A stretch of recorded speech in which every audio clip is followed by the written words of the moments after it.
Hello, everyone. This is the Mgtow Cowboy. Greetings and salutations.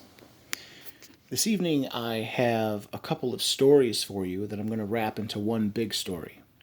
And there's also going to be a little bit of a history lesson and a couple of experiences that I experienced today, or I should say tonight, or this evening going into tonight. I don't know what I'm going to call this yet. I'll probably call it something like the Southside of Chicago is dangerous, and the Hacienda system, or something like that. I actually did a little bit of research for this video, so here goes. Basically, what happened is I learned a new word at work today, and then afterwards I went to the South Side after work, and I met up with Polska Bob, and I was reminded about how dangerous the South Side is and how brainwashed our population is. And this has happened to me before. These experiences, these I've had an experience like this before, and I just wanted to talk about it. So I think I'm going to call this video "The South Side of Chicago is Dangerous" and "The Hacienda System." So to get started,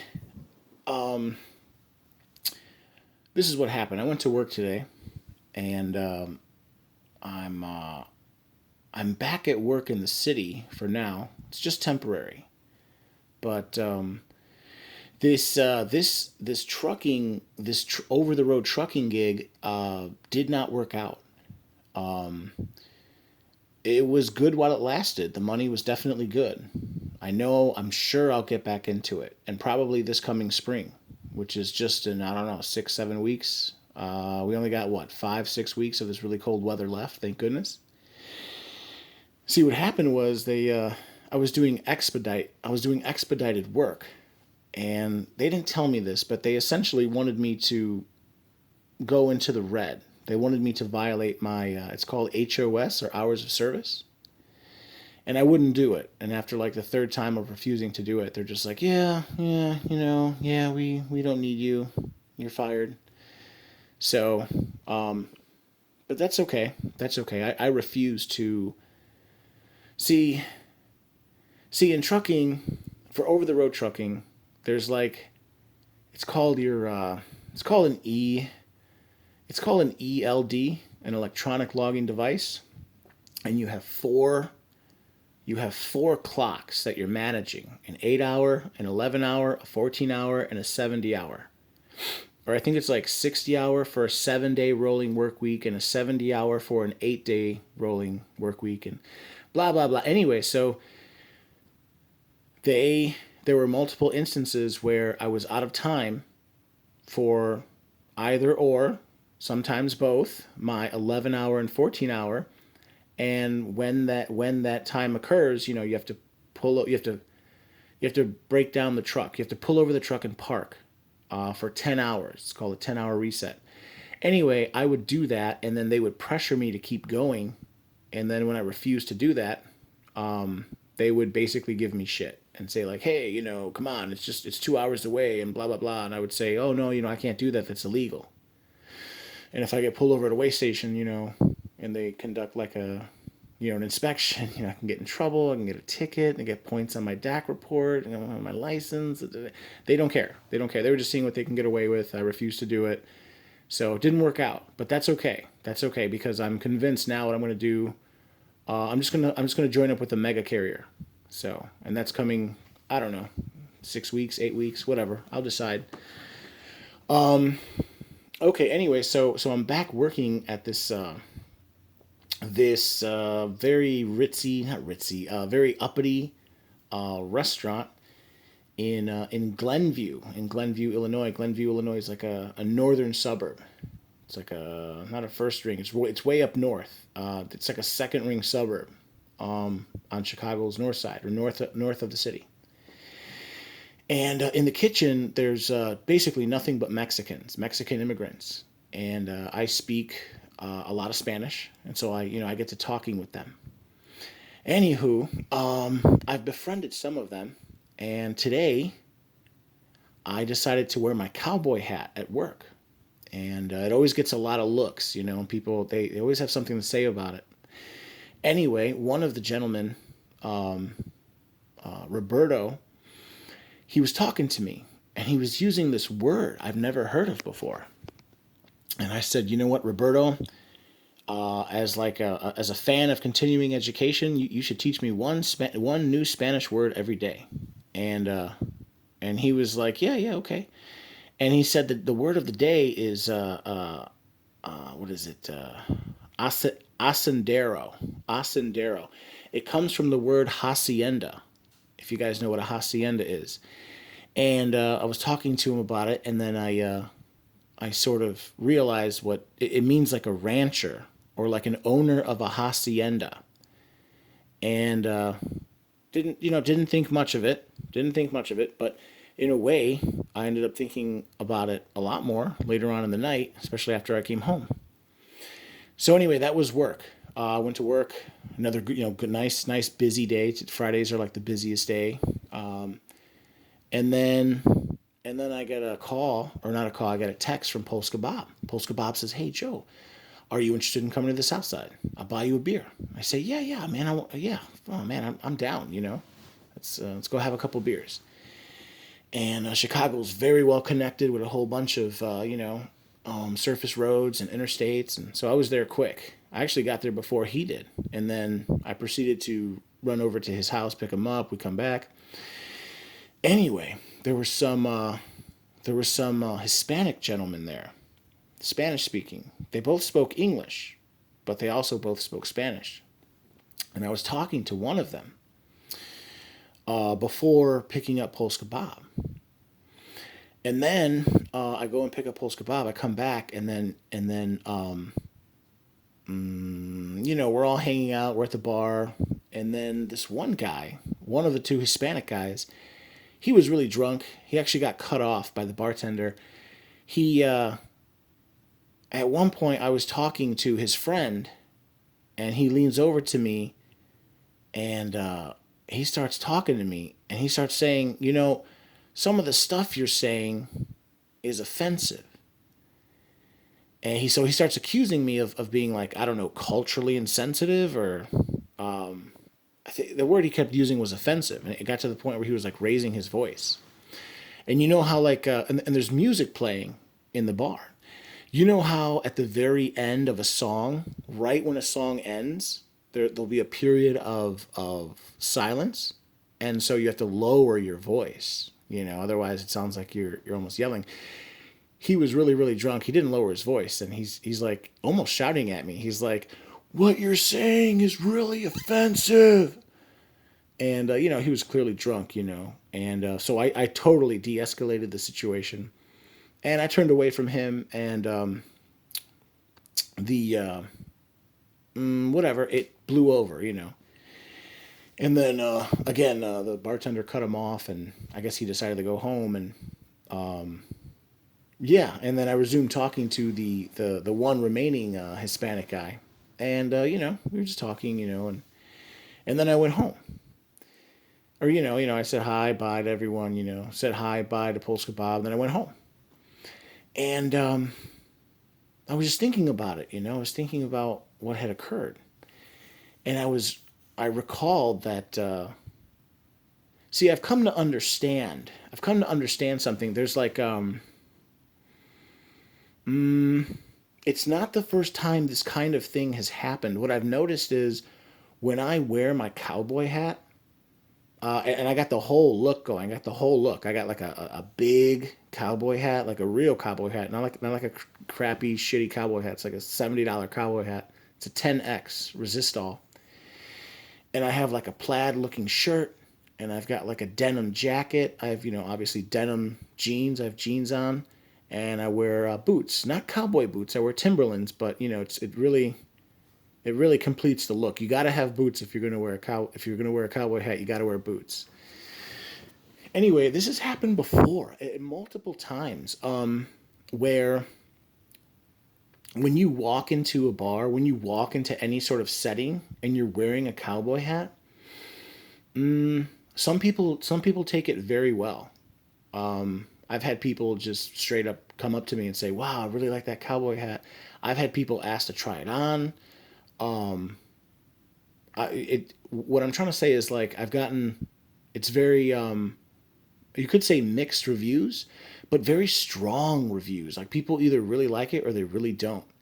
I remember one time I was at a bar here in Chicago called the Oasis, right next to right by Lake Michigan, like a block away from Lake Michigan, like 1 or 2 blocks away from Loyola University, Chicago. I used to go to Loyola, and I remember this one guy. He came up to me and he started talking, saying all these weird things to me, like, "Oh, you're wearing that cowboy hat, and you must be racist, and you know you're responsible for slavery. That's slavery stuff." And I'm like, "What are you talking about, man? My father bought me this to for me to celebrate my Mexican heritage, and what this is, it's not. There's Canadians who wear cowboy hats. There's cowboys in Brazil. What are you talking about, man?" And I just, I've come to realize that, frankly, that Americans are very brainwashed. And I just wanted to connect that with like these Hispanic guys, these Mexicans that I was talking to tonight. So I'm hanging out with one group of Mexicans at the restaurant, and they love it. They're just like, "Oh, Joe, you look awesome, bro. You just, whoa, man, you look, you know, you look, hyper masculine and strong and great, and that's awesome." And there's respect for that culture. And then I travel to the South Side, and I'm talking with other Mexicans, but they're like Mexicans that are born and raised in the United States. And these Mexicans, they don't like it. They look down upon it. Or I don't know if looking down upon it is the right word. I think it's more like they don't like it. They despise it. They associate it with like slavery and this sort of thing. And so it didn't hit me at first, but on the way back, when I was driving back from the South Side, I was reminded of Roberto back at work, and how I told him, "You should teach me a word. Teach me one new Spanish word every single day I see you." And he's like, "Yeah, okay." And the very first word he taught me was ascendero, or in Spanish you would say like, so it comes from the word hacienda, and then in Spanish you don't pronounce the letter H. So instead of hacienda, it would be hacienda, and then a person would be an ascendero. And so I look it up, and I end up getting home, and I end up doing some research, and I was looking up the hacienda system. I already knew of this. There's see, the problem is, oh, see the see the problem. Part of the problem is like mass media and like our education system. It's like the hacienda system. It can be likened to slavery, like in the antebellum South, like the plantation system, or in medieval England they had the what's it called, the manor system, where you'd basically have like a landlord with a huge parcel of land, and he would have like servants and like day laborers working the land, whatever, making whatever, coffee, cocoa, rice, tobacco, growing whatever, some cash crop. And I just find it funny how, again, these Mexicans from Mexico, all the ones at the restaurant, they're all illegal immigrants that have come here illegally, and I know that for a fact. They've told me. And they look at that, they sort of respect that culture. They respect strength. That's really what it is. They respect strength. But then I go to the South Side, and I have these Spanish speaking Mexicans, but they're Mexicans, but they're Americans. A lot of them were born here, and they speak perfect English and all this, and so obviously they've probably gone through like American, you know the American public school system, and they're just, they don't like it. They associate it with, like, oppression and slavery and da da da da da. And also, I think I want to touch on the concept of peacocking and psychology. So in the world of psychology, there's something called peacocking. And peacocking is basically like where a woman can do it too. A woman can do it too, but in this case, talking about men can purposely dress up. They can dress up nice, they can put on their best shirt. In my case, I'm wearing a nice shirt, nice collared shirt. I'm wearing gold. I'm heavily laden with gold. I have rings on both my fingers. I have chains on, all gold, nice shirt. I just shaved, looking all nice. You could make the argument that I'm peacocking, and I just, I have to admit that I've had a lot of experiences. I've had a lot of interactions with Mexicans in Chicago, and I noticed that the recent Mexican immigrants, the Mexicans from Mexico, the ones who don't speak a lot of English, the ones who, they're more recent, the ones who were not raised here, they respect strength, they respect peacocking, they're very macho, they're very like androcentric in that way. But the Mexicans that were raised here, they're more like they're more like the white men that they're more like the white people here. They're pussies. They're they're not androcentric. They don't like to see men like me, men strutting around, being openly displaying, pride in their masculinity, and again, they just, they try to associate that strength, that male strength, with, like, you know slavery, evil, oppression, and I mean, again, this guy was drunk. This one guy, who started talking to me like that, he was drunk. That's true. But, as they say, when people get drunk, oftentimes they just tell you what's really on their mind. They lose their inhibitions. And I just wanted to talk about all that. When I went to work today and I told that guy to teach me Spanish, you know, he could have chosen any word in the Spanish dictionary to teach me, but he taught me a very, very specific word. And the word basically translates to a rancher or a landowner. And I just find it funny. I find it interesting and fascinating how one group of Mexicans like me, or how I should say they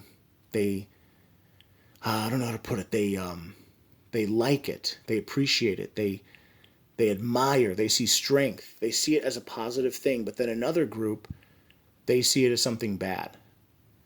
And I, again, just going back to what I was saying, I think a lot of this has to do with, like, how you're raised and how you're educated. In Mexico, there's still a lot of, you could call it machismo, and men are proud of being men, and strength is something to be aspired to. And I really think here in America, there really is this different culture where men are sort of taught, if you're openly displaying strength, you must be a jerk. Oh, look at him peacocking. Look at him wearing all that gold. Oh, he thinks he's better than us. And they're just, I don't know what to say. I don't know what to say. I see it. I see it. And I just wanted to share that with all you guys. So again, just to recap, yeah, I went to work.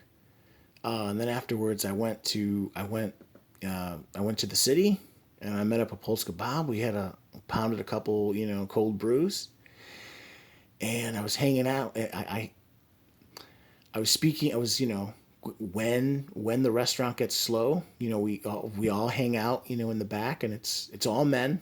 It's like me and maybe like 5, 6 Mexicans and like the boss, and we all just fuck around and talk and da da da da, and you know, and they like me. They've been very nice to me, and they cook me free food, and this guy Roberto teaching me Spanish, and I can just see that there's Mexican culture is Mexican culture still respects machismo, or like what you can call like manly men.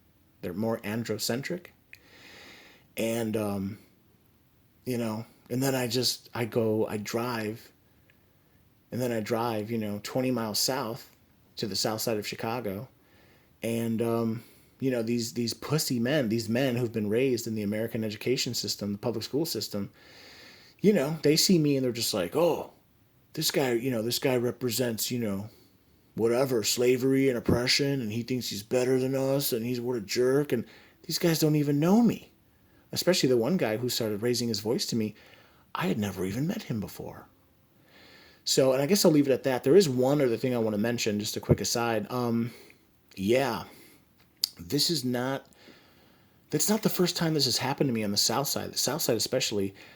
I just want to talk about the South Side for 1 minute. I just want to say that the South Side of Chicago, I don't want to sound like an elitist jerk, or something, but the South Side of Chicago really is a rough around the edges place.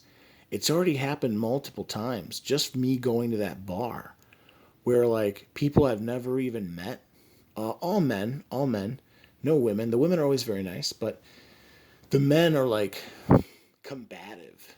The men are almost like looking for a fight. I really, I'll just come out and say it. Like the South Side, it's more gritty. It's like, I don't know. Sometimes in the big city ain't nothing pretty. If sometimes in the big gritty city ain't nothing pretty. I don't know how to put it. The South Side's kind of low brow, man. It's where all the, you know, you gotta watch yourself on the South Side. I've never had that experience on the North Side where people are just like trying to pick fights with me. It's just, just doesn't happen. So anyway, I guess I'll leave it at that. Everyone, this is the Mgtow Cowboy. I hope all of you are well. Yeah, if you like my channel, please like, please comment, please subscribe, and please share. And I'll leave it there. And stay out of the South Side. All right, bye.